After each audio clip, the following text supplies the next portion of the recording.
Hai teman-teman, ketemu lagi dengan saya Ervin Rizali.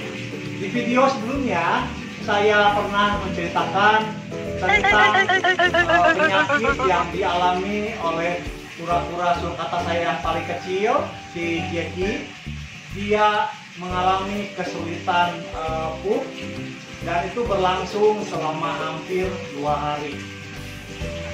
Sebagai seseorang yang menggemari dan mencintai hewan-hewan eksotis, saya memang berencana akan membawanya ke dokter hewan.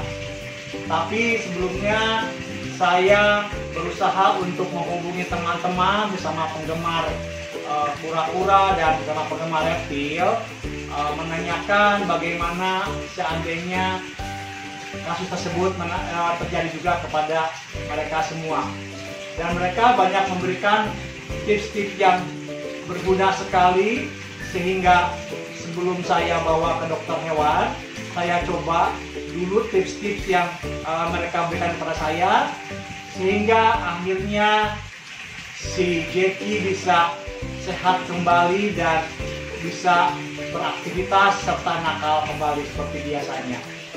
Nah teman-teman, sebelum saya melanjutkan video ini, mari sama-sama kita ikuti dan lihat dulu tayangan berikut ini.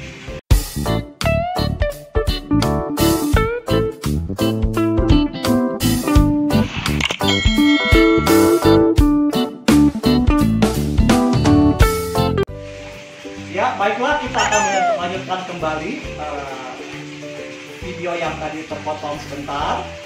Jadi, ternyata si Jackie, kura-kura yang terkecil di rumahku, dia hampir mengalami yang disebut dengan penyakit bladder stone. Jadi penyakit tersebut apabila kita biarkan terus bisa menyebabkan kematian pada si Jackie.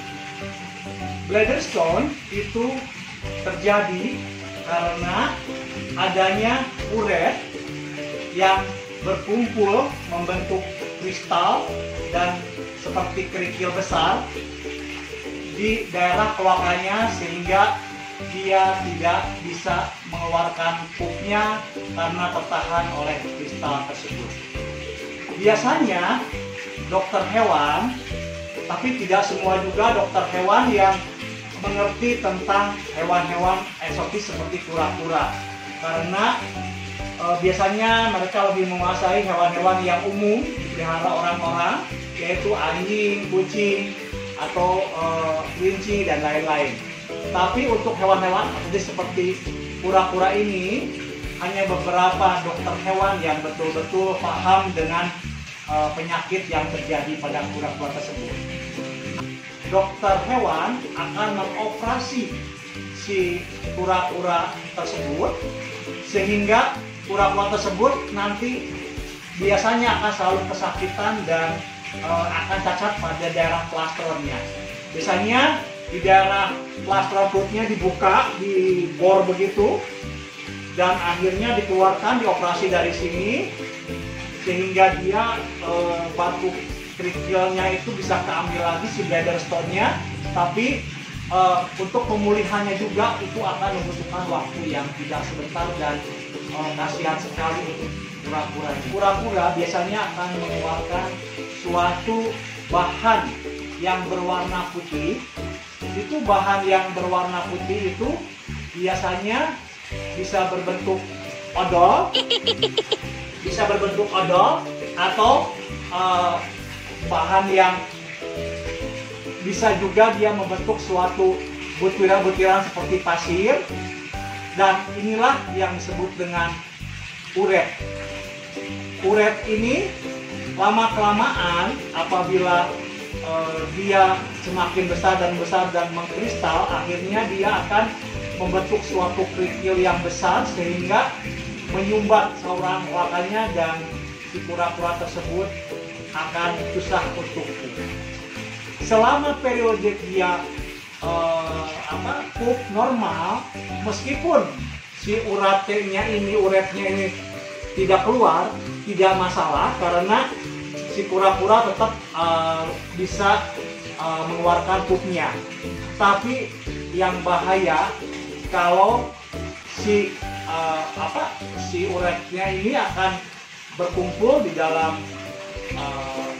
kloakanya dan membentuk suatu kumpulan kristal yang disebut limestone. Nah, inilah yang bisa menyebabkan dia akan mati kalau kita tidak tangani dengan baik. Saran saya untuk tips-tips yang mengalami susah pup dan supaya si uret-uretnya keluar, itu saya selalu menganjurkan yang pertama terus dilakukan jemur dan direndam dengan air hangat setiap hari. Berikan buah-buahan terutama pepaya yang sangat baik untuk pencernaannya sehingga dia memudahkan untuk mengeluarkan pupnya. Dan yang lainnya adalah biasanya kemarin saya berikan suatu bahan yang disebut dengan reptile oil. Reptile oil itu dia memperlancar pupnya selama dia dicampur dengan makanannya, dan karena sifatnya oil, licin kayak oli, dia akan lebih memudahkan pupnya untuk keluar dengan lancar. Itulah mungkin teman-teman, apabila teman-teman atau para pemula yang mengalami juga susah pup bahkan sampai berhari-hari, kita coba tangani dulu dengan cara seperti itu. Dan seandainya juga masih belum bisa ditangani dengan terpaksa, ya kita bawa ke dokter hewan untuk ditangani lebih lanjut seperti operasi. Oke teman-teman, terima kasih telah menonton video saya ini. Semoga bisa bermanfaat untuk teman-teman yang mengalami hal seperti yang saya alami juga. Jangan lupa tonton, like, dan komen di bawah ini sehingga saya juga bisa mengetahui dan bisa sharing juga dengan teman-teman tentang kura-kura sulcata yang memang lucu dan unik. Oke teman-teman, sampai jumpa di video berikutnya. Salam.